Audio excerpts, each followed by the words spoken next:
Hello दोस्तों, मेरा नाम प्रशांत है। ये स्टोरी तब की है जब मैं ईटर में पढ़ता था। मेरी उम्र करीब 21 साल की थी। उसी साल 8 मार्च को मेरे मामा की शादी थी, तो मैं और मेरा पूरा परिवार मामा के घर गया हुआ था। बुआ का घर मेहमानों से भरा था। उसी में मेरी वो भाभी भी आई थी। वो मेरे मम्मी के किसी दूर के भतीजे की पत्नी थी। वो दिखने में काफी खूबसूरत थी। उनका रंग बहुत गोरी था। उनकी उम्र ज्यादा नहीं था, ऐसा लग रहा था कि 29 या 30 साल की होगी। उनका नाम शिवानी था। वो मेरी माँ से बात कर रही थी। मैं अपने माँ के पास ही खड़ा था और उन्हें देखकर हल्का हल्का मुस्कुरा रहा था। फिर बात करते करते उनका ध्यान मेरे ऊपर गया और मुझे मुस्कुराते देख वो भी मुस्कुरा दी। फिर उन्होंने मम्मी से पूछा कि ये कौन है, तो मम्मी ने मेरे बारे में भाभी को बताया। फिर भाभी को जब पता चला कि मैं उनका देवर हूँ, तो वो माँ के सामने ही मुझसे मजाक करने लगी। माँ पास खड़ी थी तो मैं कुछ नहीं कह सका, बस हल्का शर्माकर सिर झुका लिया। तभी मम्मी को उनके नंद ने आवाज लगाया और अपने पास बुलाया। मम्मी बोली कि तुम दोनों बातें करो, मैं अभी आती हूँ। और मम्मी वहां से चली गई। अब हम दोनों वहां खड़े थे। मैं शर्म के मारे कुछ बोल नहीं पा रहा था। लेकिन तभी भाभी ने पूछा, तब प्रशांत किस क्लास में हो?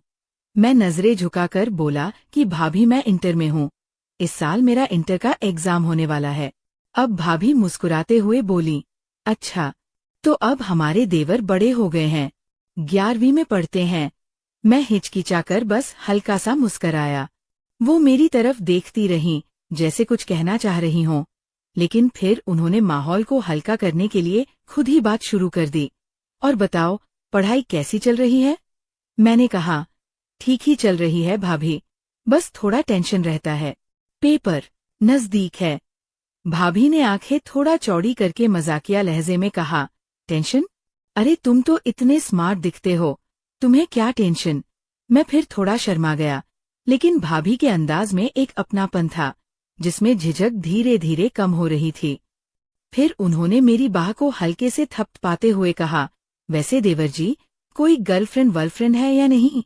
मैं तो थोड़ा घबरा ही गया, आंखें बड़ी कर दी और कहा, नहीं भाभी, ऐसी कोई बात नहीं है। वो जोर से हंस पड़ी। अरे वाह, कितना साफ झूठ बोलता है, इतनी प्यारी मुस्कान और कोई लड़की नहीं? मम्मी जी को बताओ क्या? मैंने हड़बड़ाकर कहा, अरे नहीं भाभी, प्लीज मत बताना।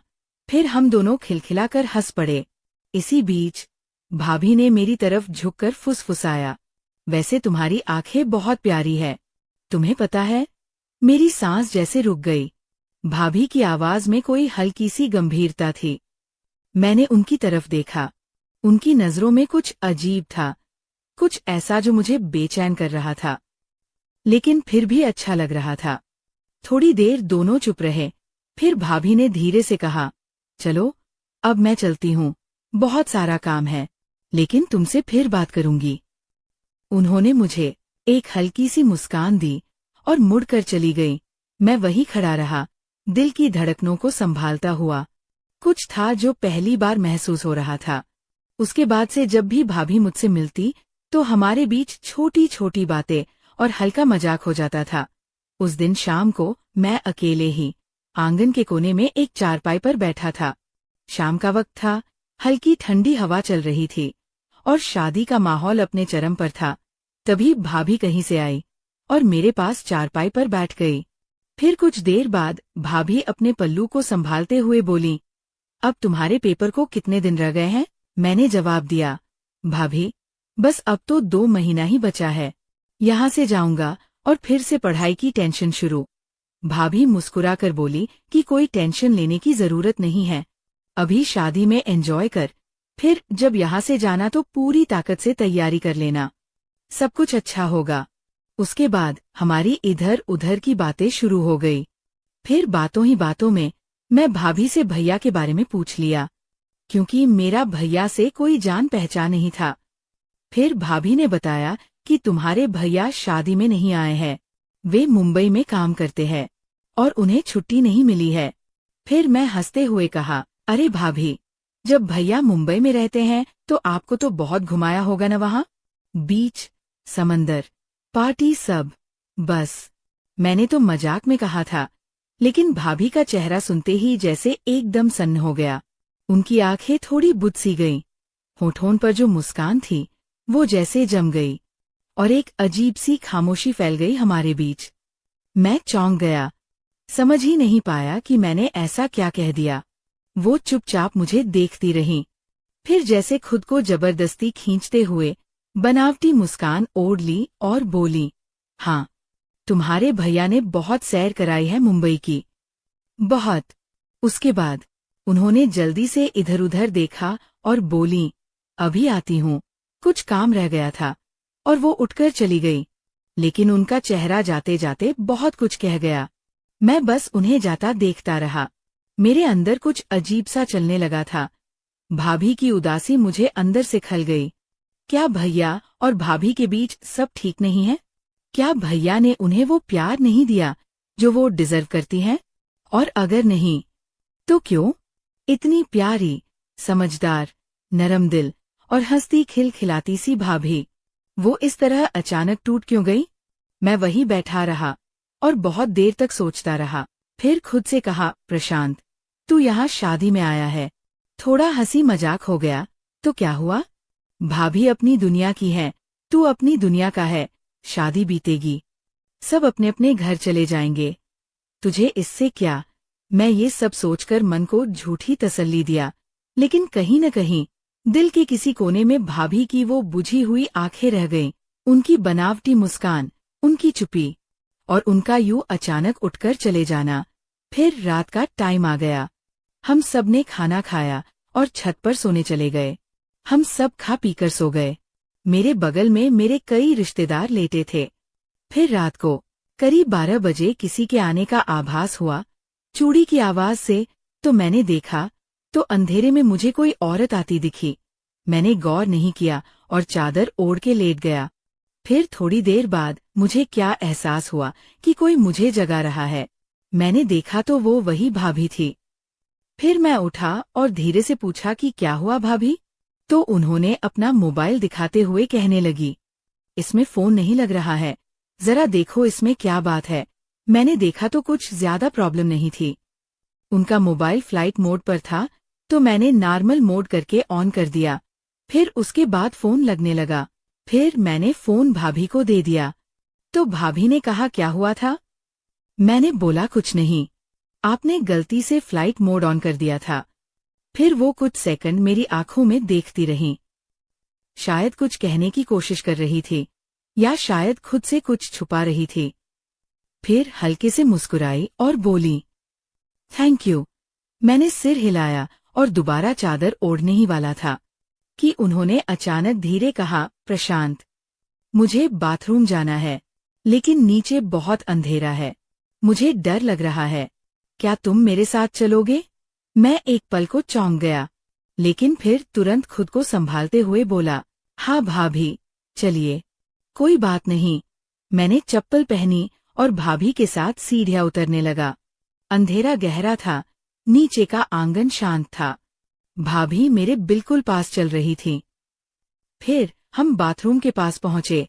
मैं वही दरवाजे से थोड़ा दूर खड़ा हो गया और बोला, भाभी, आप अंदर जाइए, मैं यहीं खड़ा हूँ। भाभी ने एक बार मेरी तरफ देखा, उन्होंने सिर हिलाया और दरवाजा खोलकर अंदर चली गईं। अब मैं बाहर अकेला खड़ा था, लेकिन मेरे मन में भाभी की वो बुझी हुई आंखें फिर से घूम गईं। मुंबई वाली बात पर जो खामोशी उनके चेहरे पर उतर आई थी, वही खामोशी इस वक्त मेरे आसपास थी। फिर कुछ ही देर में भाभी बाहर आई, पल्लू को थोड़ा संभालती हुई। उन्होंने एक बार मेरी तरफ देखा और बोली, थैंक यू प्रशांत, सच में अकेले जाने का मन नहीं था। मैंने मुस्कुराकर कहा, कोई बात नहीं भाभी, आप डरिए मत, मैं हूं ना। वो कुछ नहीं बोली, बस मेरे साथ साथ वापस चलने लगी। फिर जब हम छत पर पहुंचे तो चारों ओर हल्की नींद की सरगोशियां थी। कहीं कोई करवट बदल रहा था, कहीं कोई खर्राटे ले रहा था।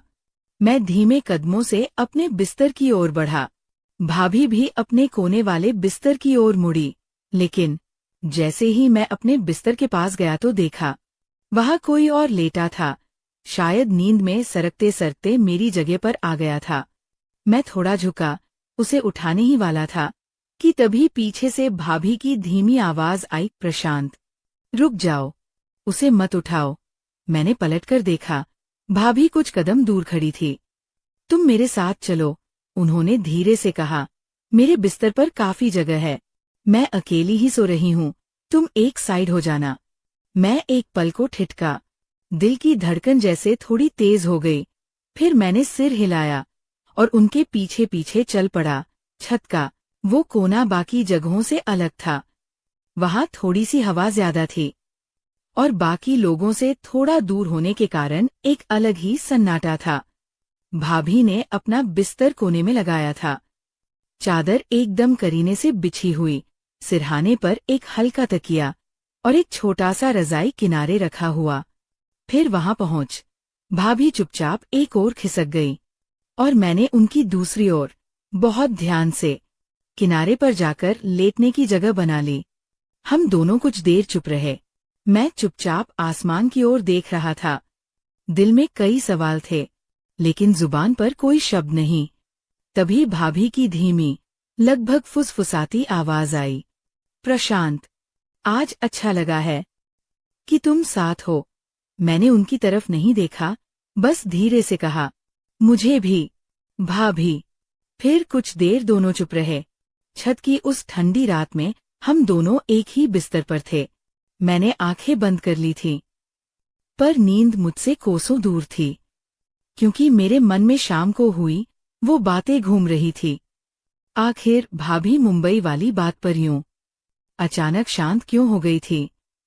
उनका चेहरा उस पल जैसे बुझ गया था और फिर वो चुपचाप वहां से चली भी गई थी। मेरा दिल कर रहा था पूछ लूं उनसे, लेकिन एक अजीब सा डर था, कहीं कुछ ऐसा न कह बैठूं जो उन्हें और तोड़ दे। लेकिन मन की बेचैनी, सवालों का शोर अब सहा नहीं जा रहा था। मैंने खुद को कुछ सेकंड समझाने की कोशिश की, लेकिन फिर हल्के स्वर में धीरे से पूछा, भाभी, आप जागी हैं? वो थोड़ी देर चुप रहीं, फिर उसी धीमी आवाज में बोली, हाँ प्रशांत, बोलो, क्या हुआ? मैं थोड़ी देर तक चुप रहा, फिर धीरे धीरे कहने लगा, भाभी अगर आप बुरा न मानो तो क्या आपसे कुछ पूछ सकता हूँ? भाभी थोड़ी देर चुप रही, शायद उन्हें भी समझ आ रहा था कि मैं क्या पूछने वाला हूँ। फिर भी उन्होंने कहा कि हाँ बोलो, प्रशांत, क्या पूछना चाहते हो?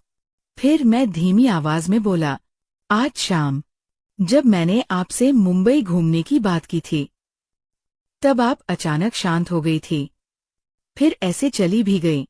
मुझे लगा शायद मैंने कुछ गलत कह दिया था। भाभी कुछ नहीं बोली। मैंने थोड़ा रुककर गहरी सांस लेते हुए पूछा, भाभी, क्या आपको और भैया के बीच सब कुछ ठीक है? अब भाभी ने करवट बदली और बोली, हाँ, सब कुछ ठीक है प्रशांत, तुम इन बातों पर ज्यादा मत सोचो। उनकी आवाज में सच्चाई नहीं थी। ऐसा लगा जैसे वो जबरन कुछ छुपाने की कोशिश कर रही हो। मुझे उनका जवाब सुनकर एक अजीब सी बेचैनी हुई। मन किया फिर से पूछूं, लेकिन फिर खुद को रोका। शायद वो बताना नहीं चाहती। शायद कुछ ऐसे राज है जो उनके भीतर ही रह गए हैं। फिर मैंने करवट ली और उनकी तरफ पीठ करके सोने की कोशिश करने लगा, लेकिन मेरी आंखें बंद होते हुए भी जैसे जाग रही थी। मन अब भी वहीं अटका था। उनकी आवाज, उनकी नजरें और वो सब ठीक है वाला झूठा यकीन। तभी कुछ देर बाद एकाएक धीमी, टूटी हुई सी सिसकी मेरे कानों तक पहुंची। मैं एकदम चौकन्ना हो गया। धीरे से करवट ली और देखा, भाभी आसमान की ओर देख रही थी। आंखों से आंसू बह रहे थे। उनका चेहरा चांद की हल्की रोशनी में भीग रहा था और वो किसी पुराने, बहुत गहरे ख्याल में खोई हुई लग रही थी। मेरे दिल में जैसे कुछ चटक गया। मैंने हल्के स्वर में कहा, भाभी, क्या हुआ? आप क्यों रो रही हैं? वो मेरी तरफ पलटीं, लेकिन तुरंत अपने आंचल से आंसू पोंछने लगीं। एक झेम सी उनके चेहरे पर थी, जैसे कोई चोरी पकड़ी गई। कुछ नहीं प्रशांत, बस ऐसे ही। नींद नहीं आ रही थी। हवा ठंडी है न, आंखें भी भर आई। लेकिन मुझे समझ आ गया था कि जरूर कुछ न कुछ भाभी के साथ ऐसा हुआ है जो वो मुझे बता नहीं रही है। फिर मैं बोला कि भाभी, अब नहीं, अब आप नहीं छुपा सकती, आपको मेरी कसम, जो भी बात है सच सच बताइए। भाभी कुछ पल तक मेरी तरफ देखती रहीं। उनके चेहरे पर हैरानी नहीं थी, बस थकावट थी, जैसे उन्होंने हार मान ली हो। उन्होंने गहरी सांस ली और फिर अपनी नजरें दूर आसमान की तरफ टिकाते हुए बोली, प्रशांत, तुम्हारे भैया मुंबई में रहते तो है, लेकिन जैसा सबको पता है कि वो किसी कंपनी या ऑफिस में काम करते हैं, ये बात झूठ है। मैं चौंक गया। तो फिर भाभी, भैया वहाँ क्या करते हैं? वो वहाँ गाइड का काम करते हैं। विदेश से आए लड़के लड़कियों और कपल्स को मुंबई की सैर कराते हैं, बीच पर ले जाते हैं, होटल दिलवाते हैं, पार्टीज कराते हैं, कभी कभी उनके साथ ही घुल मिल जाते हैं। तुम समझ रहे हो ना प्रशांत, मैं क्या कह रही हूँ? मैंने धीरे से उनका हाथ थामा। भाभी, इसमें क्या गलत है? ये भी तो एक काम ही है ना, लोगों को घूमने फिरने में मदद करना, गाइड बनना, क्या बुरा है इसमें? भाभी ने मेरी तरफ देखा। उनकी आंखें भीगने लगी थी, लेकिन इस बार वो आंसू पोंछने की कोशिश नहीं कर रही थी। प्रशांत, मुझे भी पता है कि इसमें कोई बुराई नहीं है, काम छोटा बड़ा नहीं होता, लेकिन बात काम की नहीं है। इतना कहकर भाभी रुक गई। फिर मैं बोला कि भाभी आप रुक क्यों गई, मुझे सब सच बताइए। फिर भाभी गहरी सांस लेते हुए बोली, प्रशांत, जब तुमने कहा था कि तुम्हारे भैया ने मुझे मुंबई के बीच घुमाया होगा, उस वक्त मैं इसलिए चुप हो गई थी, क्योंकि हाँ, मैं उनके साथ मुंबई गई थी। हमारी नई नई शादी हुई थी और वो मुझे मुंबई ले गए थे। वहाँ सब कुछ बहुत खूबसूरत था। तुम्हारे भैया ने मुझे मुंबई के समंदर दिखाए, बीच पर ले गए, हमने खूब मस्ती की, फोटोज खिंचवाईं, रेत पर देर तक चले।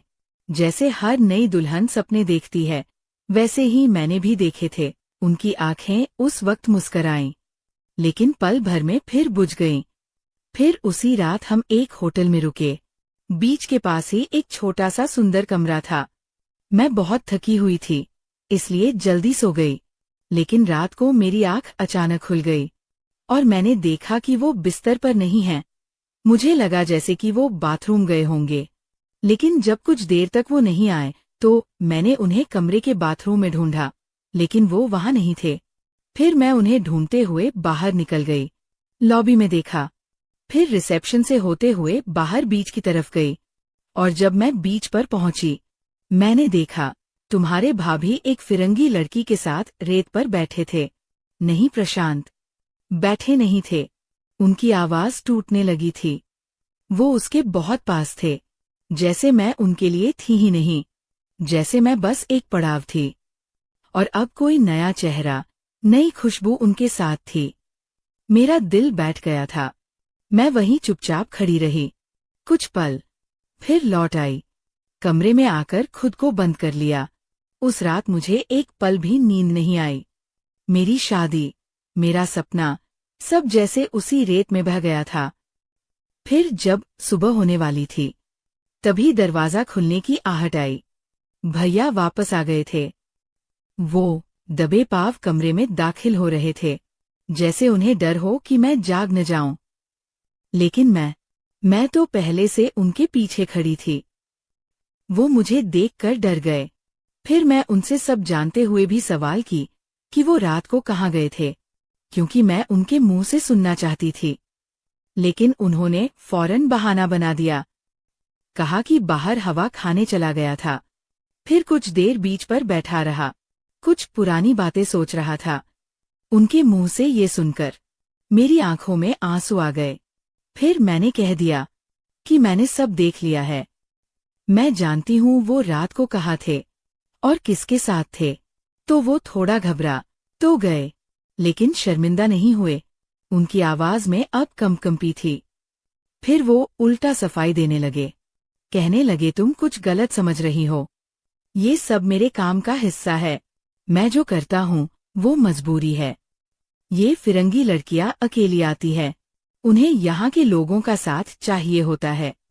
अगर हम उनकी हर जरूरत पूरी नहीं करेंगे तो कौन करेगा? ये उन्हें खुश रखने का हिस्सा है। ये सब बस प्रोफेशनल है। प्रशांत, तुम्हारे भैया की बात सुनकर उस पल मुझे लगा जैसे कोई जोर से मेरे सीने पर पत्थर रख गया हो। शादी मेरे लिए एक वचन था, एक बंधन, एक भरोसा, लेकिन तुम्हारे भैया के लिए वो सिर्फ एक जरूरत थी, जो अब शायद पूरी हो चुकी थी। फिर मैं उनसे बोली, अगर ये तुम्हारा काम है, तो फिर तुम्हारा घर क्या है? मैं कौन हूँ? क्या एक बीवी होने के नाते मेरा कोई अधिकार नहीं, कोई इज्जत नहीं? इस पर तुम्हारे भैया कुछ नहीं बोले। फिर उसके बाद हमारे बीच खूब झगड़ा हुआ। मैंने उन्हें कहा कि मैं इस रिश्ते में नहीं रह सकती, जहां वफादारी सिर्फ एक पक्षीय हो।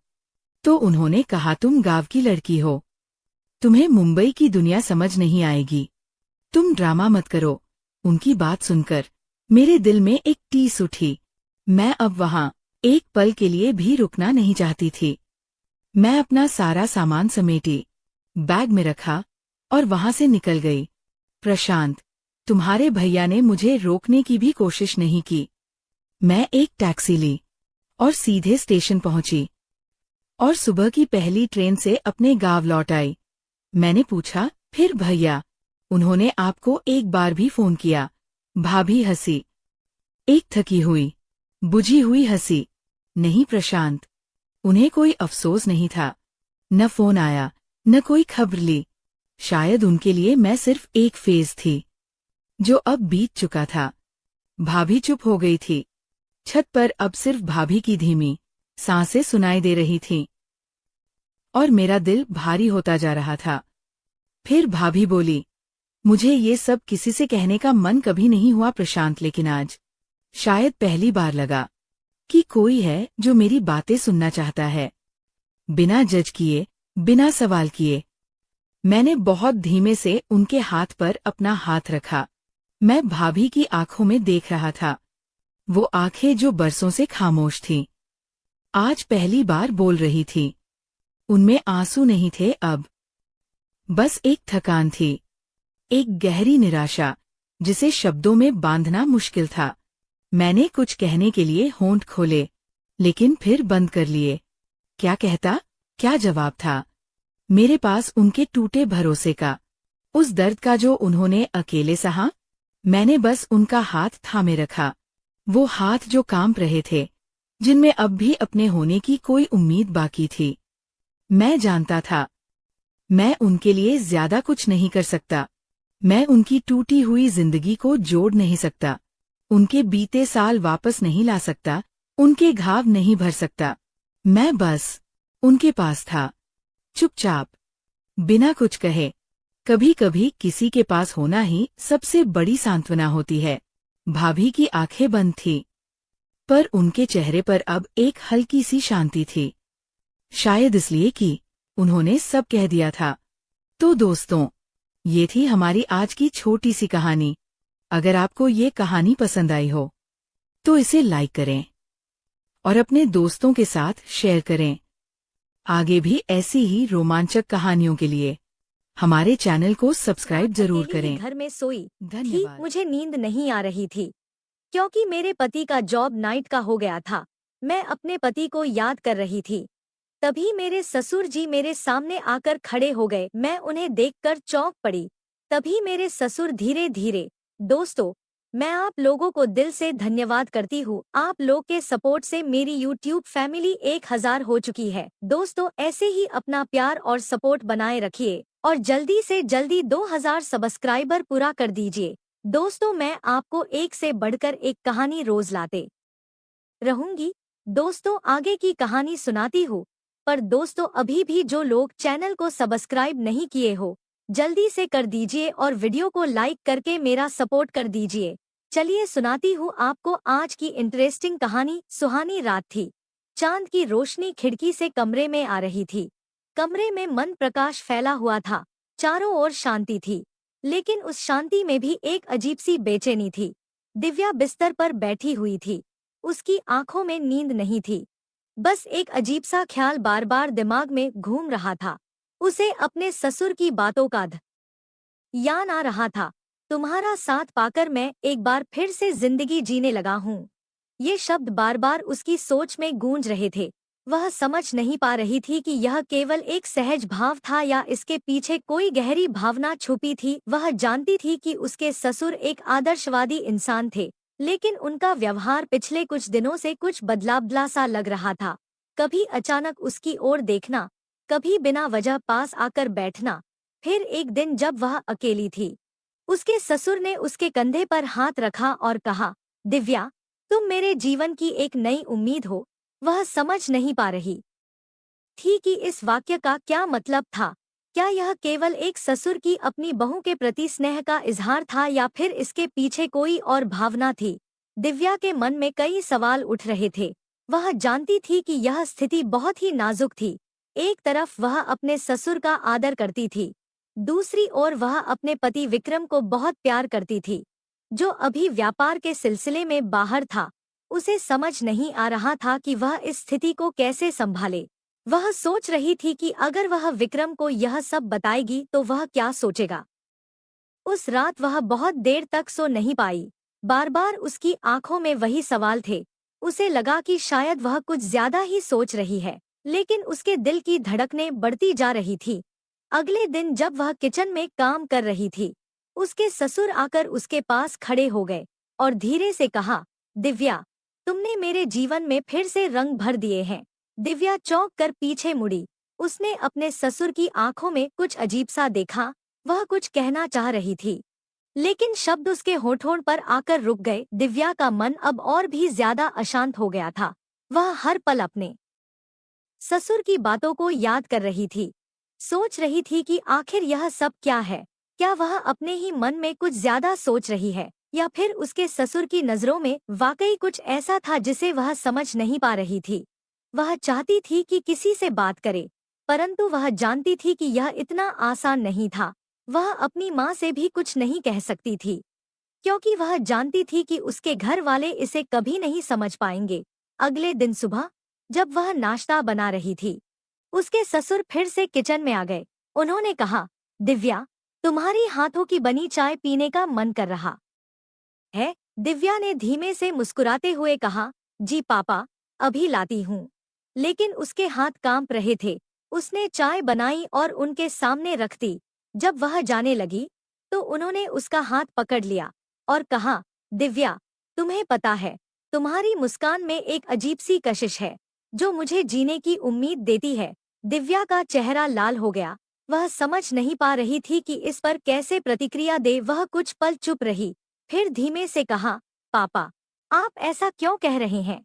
उसके ससुर ने हल्के से हंसते हुए कहा, दिव्या, जीवन में कई बार हमें अपने से जुड़ी भावनाओं का एहसास देर से होता है, और जब होता है तब हमें समझ में आता है कि जीवन में कुछ रिश्ते समय से परे होते हैं। यह सुनकर दिव्या की धड़कनें तेज हो गईं। उसे लग रहा था कि उसके ससुर उसके साथ किसी तरह का संबंध बनाने की कोशिश कर रहे हैं। उसने खुद को संभालते हुए कहा, पापा, आप मेरी सासू माँ को बहुत याद करते हैं ना। उन्होंने सिर हिलाते हुए कहा, हाँ दिव्या, लेकिन अब तुम मेरे जीवन में वह खालीपन भर रही हो। दिव्या अब खुद को रोक नहीं पाई।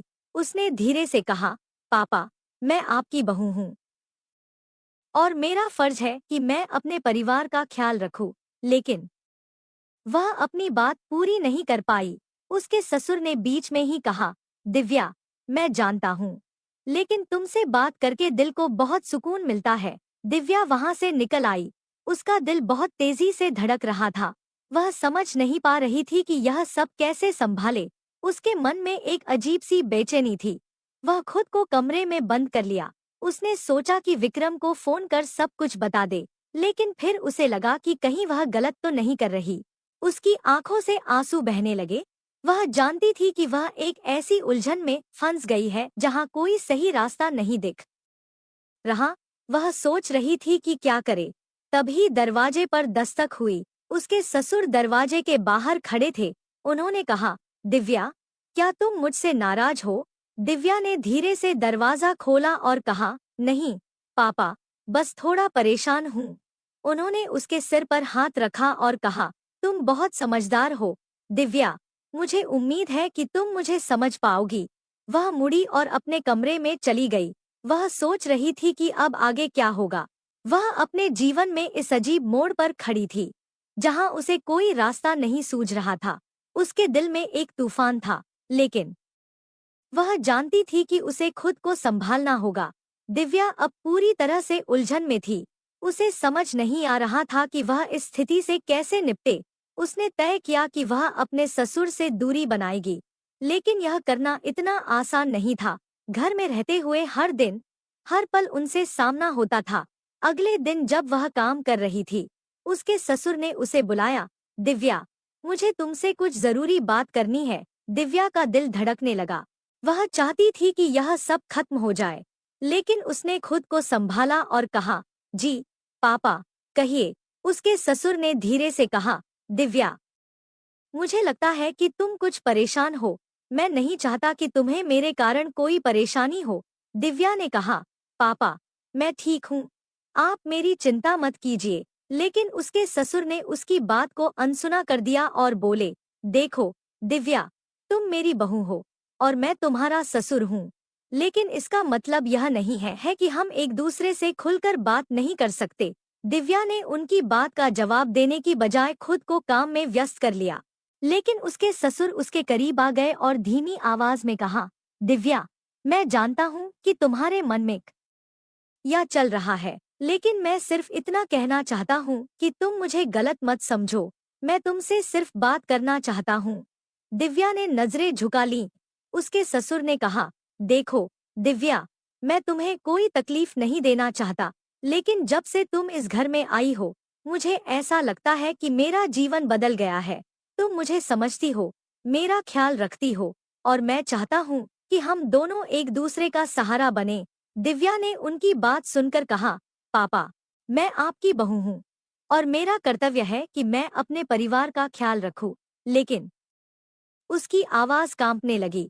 लेकिन हम दोनों के बीच ऐसा कोई रिश्ता नहीं हो सकता जो इन मर्यादाओं से परे हो।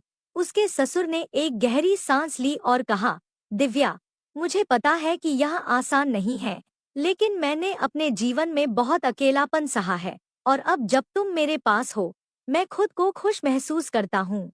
दिव्या की आंखों में आंसू आ गए। उसने सोचा कि वह विक्रम को सब कुछ बता देगी, लेकिन वह जानती थी कि यह इतना आसान नहीं था। अगर उसने विक्रम को बताया, तो परिवार में एक बड़ा बवाल खड़ा हो सकता है। दिव्या ने खुद को संभालते हुए कहा, पापा, मैं आपकी भावनाओं का सम्मान करती हूँ, लेकिन हमें कुछ सीमाओं का पालन करना होगा, ताकि परिवार में कोई गलतफहमी न हो। उसके ससुर ने धीरे से मुस्कुराते हुए कहा, ठीक है दिव्या, मैं तुम्हारी बात मानता हूँ, लेकिन मैं चाहता हूँ कि तुम मुझे गलत मत समझो। दिव्या ने सिर हिलाया और वहां से चली गई। वह सोच रही थी कि अब उसे क्या करना चाहिए। अगले कुछ दिनों तक वह अपने ससुर से दूरी बनाए रखी, लेकिन उसके ससुर ने उसे कई बार पास बुलाने की कोशिश की। वह हर बार एक बहाना बनाकर टाल देती थी। लेकिन एक दिन जब वह अपने कमरे में अकेली थी, उसके ससुर उसके कमरे में आ गए। दिव्या चौंक गई। उसने कहा, पापा, आप यहाँ क्यों आए? उसके ससुर ने कहा, दिव्या, मैं तुमसे एक आखिरी बार बात करना चाहता हूँ। दिव्या ने कहा, पापा, मुझे आपसे कोई बात नहीं करनी है। लेकिन उसके ससुर ने उसकी कलाई पकड़ ली और कहा, दिव्या, मेरी बात सुनो। दिव्या ने खुद को छुड़ाने की कोशिश की, लेकिन उसके ससुर ने उसे जोर से पकड़ लिया।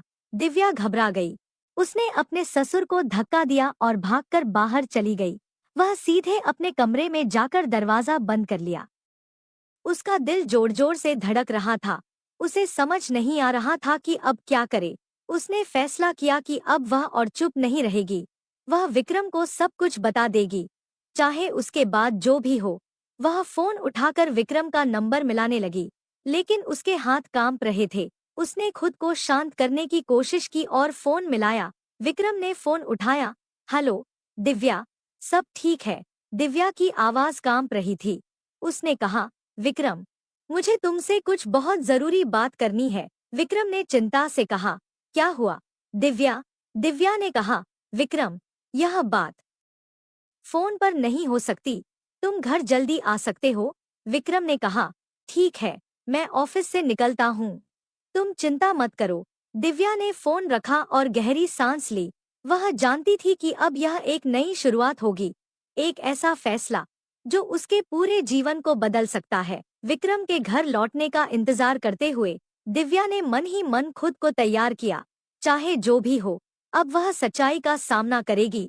वह सोच रही थी कि क्या विक्रम उसकी बात समझेगा, या फिर यह खुलासा उनके रिश्ते में एक और तूफान खड़ा कर देगा। उसकी बेचैनी बढ़ती जा रही थी और उसी बीच विक्रम की गाड़ी के हॉर्न की आवाज सुनाई दी। उसके दिल की धड़कनें तेज हो गईं। उसने दरवाजा खोला और देखा विक्रम तेजी से उसकी ओर आ रहा था। विक्रम अंदर आया और दिव्या की घबराहट भरी आंखों को देखकर तुरंत समझ गया कि मामला गंभीर है। उसने कहा, दिव्या, क्या हुआ? तुम इतनी परेशान क्यों लग रही हो? दिव्या ने गहरी सांस ली और कहा, विक्रम, मुझे तुम्हें कुछ बताना है, यह बहुत जरूरी है। विक्रम ने उसकी बात सुनकर उसे ध्यान से देखा। उसकी आंखों में चिंता और प्यार दोनों थे। हाँ, दिव्या, बताओ, क्या बात है? दिव्या ने खुद को थोड़ा संयत किया और बोली, विक्रम, पिछले कुछ समय से मैं बहुत परेशान हूँ और इसका कारण तुम्हारे पापा है। विक्रम ने चौंक कर कहा, मेरे पापा? ऐसा क्या किया उन्होंने? दिव्या की आंखों में आंसू आ गए। उसने कहा, वो मेरे साथ अजीब तरीके से व्यवहार कर रहे हैं। मुझे समझ नहीं आ रहा कि क्या करूं। मुझे डर लग रहा है। विक्रम की आंखें सख्त हो गईं। उसने कहा, दिव्या, साफ साफ बताओ, पापा ने ऐसा क्या किया है? दिव्या ने खुद को संभाला और सब कुछ विस्तार से बताया। वह रो पड़ी और बोली, मैं समझ नहीं पा रही थी कि क्या करूं। तुमसे यह सब कहना भी बहुत मुश्किल था। विक्रम ने गुस्से से भरे स्वर में कहा, यह सब मुझे पहले क्यों नहीं बताया? दिव्या ने कहा, मैं डर गई थी। मुझे लगा कि परिवार में कोई विवाद न खड़ा हो जाए। विक्रम ने गहरी सांस ली। उसकी आंखों में गुस्सा और दुहख दोनों थे। दिव्या, तुमने सही किया कि मुझे बताया। मैं इसे सहन नहीं करूंगा। मैं अभी पापा से बात करूंगा। वह तुरंत अपने पापा के कमरे की ओर बढ़ा। दिव्या पीछे से उसे रोकने की कोशिश कर रही थी। विक्रम, रुक जाओ, प्लीज शांत रहो। लेकिन विक्रम का गुस्सा अब चरम पर था। वह अपने पापा के कमरे में दाखिल हुआ और जोर से दरवाजा बंद कर दिया। उसने कहा, पापा, मुझे आपसे बात करनी है, अभी। उसके पापा ने उठते हुए कहा, क्या हुआ बेटा? विक्रम ने कड़े स्वर में कहा, आपने दिव्या के साथ जो किया वह मैं बर्दाश्त नहीं करूंगा। आपसे ऐसी उम्मीद नहीं थी। उसके पापा ने थोड़ी घबराहट में कहा, विक्रम, तुम क्या कह रहे हो? मैंने कुछ भी गलत नहीं किया। विक्रम ने गुस्से में कहा, दिव्या झूठ नहीं बोल रही है। पापा, आपने उसे असहज महसूस कराया और यह बर्दाश्त के काबिल नहीं है। उसके पापा ने बचाव में कहा, विक्रम, मैं सिर्फ उसे समझाना चाहता था। उसे अकेला महसूस हो रहा था। मैंने कुछ गलत नहीं किया। विक्रम ने गुस्से में कहा, यह सब कहना आसान है, लेकिन मैं जानता हूँ कि आप क्या कर रहे थे। अगर आपने फिर से ऐसा किया तो मैं यह घर छोड़ दूंगा। उसके पापा ने कुछ कहने की कोशिश की, लेकिन विक्रम ने उन्हें रोकते हुए कहा, पापा, आपसे सिर्फ एक अनुरोध है, दिव्या से दूर रहें। दिव्या ने दरवाजे के पास खड़े होकर सब कुछ सुना। उसकी आंखों से आंसू बह रहे थे, लेकिन उसके दिल में एक राहत भी थी कि विक्रम ने उसका साथ दिया। उसने सोचा कि अब शायद चीजें सुधर जाएंगी, लेकिन वह जानती थी कि यह रास्ता आसान नहीं होगा। विक्रम अपने पापा के कमरे से बाहर आया और दिव्या के पास आकर उसे गले से लगा लिया। दिव्या, मुझे माफ कर दो, मैंने तुम्हें इतनी तकलीफ में अकेला छोड़ दिया। दिव्या ने उसके गले लगते हुए कहा, नहीं विक्रम, तुम्हारे साथ होने से मुझे अब कोई डर नहीं। विक्रम ने कहा, मैं हमेशा तुम्हारे साथ हूँ दिव्या, और अब हम दोनों मिलकर इस समस्या का सामना करेंगे। दिव्या ने सिर हिलाया। उसे महसूस हुआ कि प्यार और सच्चाई के बल पर वे दोनों किसी भी मुश्किल का सामना कर सकते हैं। लेकिन क्या यह अंत था, या कहानी में अभी भी कुछ अनकही बातें बाकी थीं?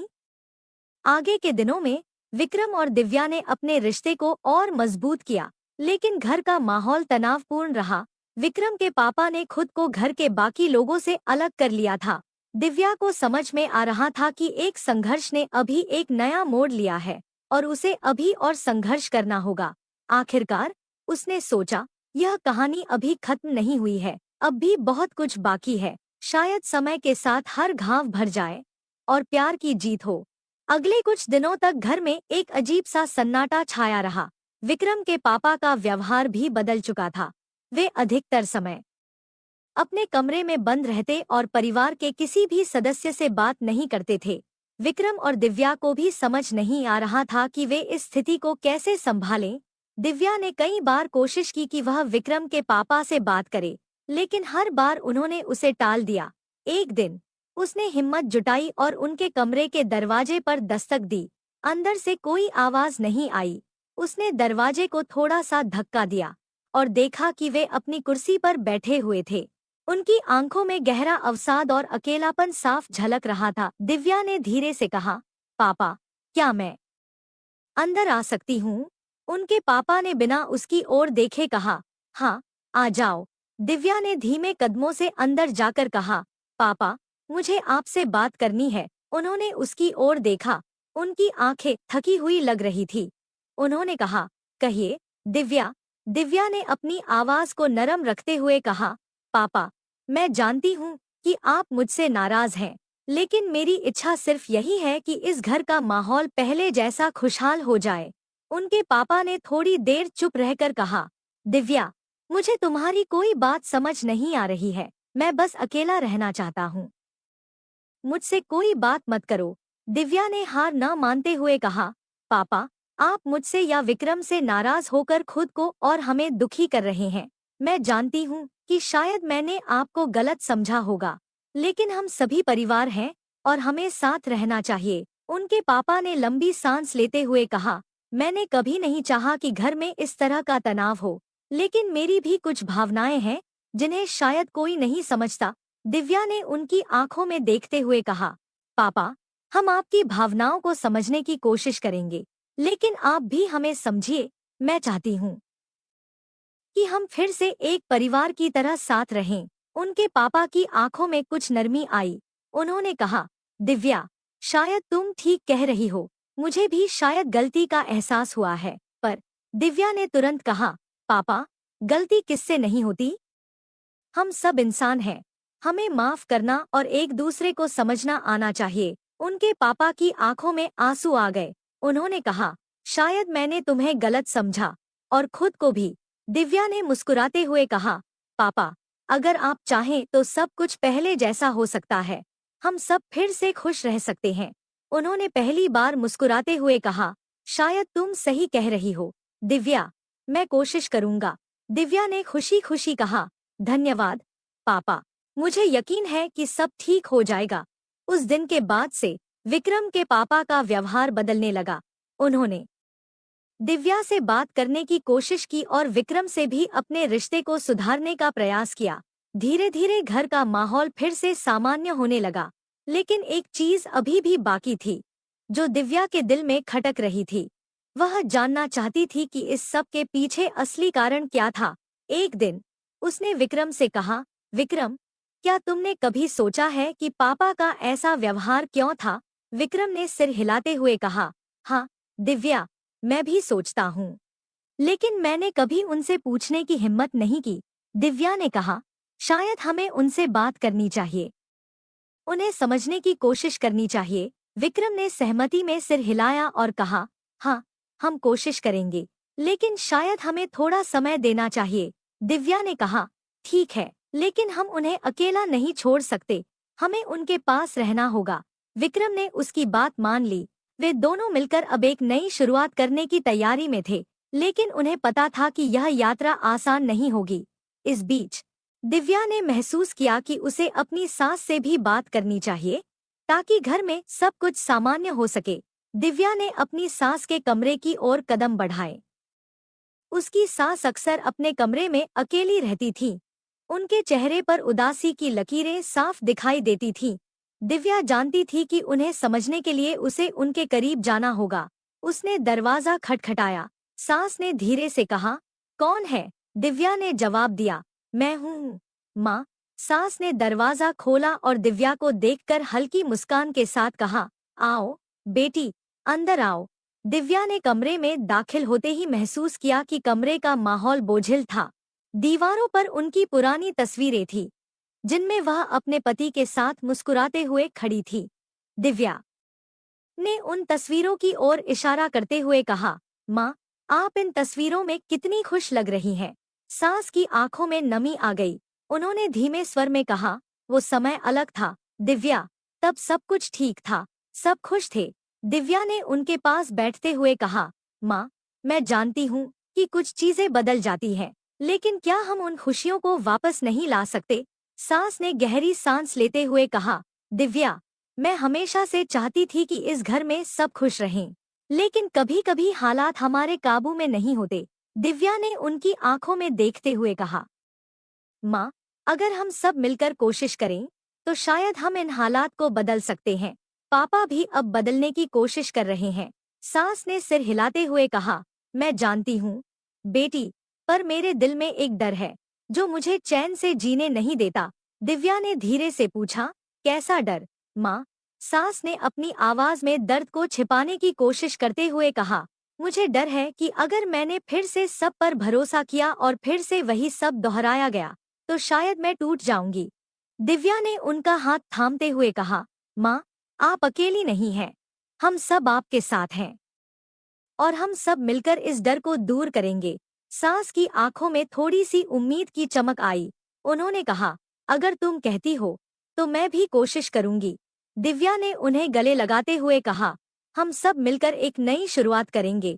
माँ, उस दिन के बाद से दिव्या ने अपनी सास के साथ समय बिताना शुरू किया, उन्हें हंसाने की कोशिश की, उनके साथ रसोई में खाना बनाया और धीरे धीरे उनका मन बदलने लगा। विक्रम ने भी अपने पिता के साथ अपने रिश्ते को सुधारने का प्रयास किया। वह अक्सर उनके साथ बैठता, उनके अनुभवों को सुनता और उन्हें समझने की कोशिश करता। धीरे धीरे परिवार के बीच की दूरियां कम होने लगी। घर का माहौल फिर से खुशनुमा होने लगा। एक दिन जब पूरा परिवार साथ बैठा था, दिव्या ने हिम्मत जुटाकर कहा, पापा, माँ, क्या हम एक बार फिर से उस पुराने मंदिर चलें जहां हम सबने पहली बार साथ में पूजा की थी? विक्रम के पापा ने चौंकते हुए कहा, तुम्हें वो याद है?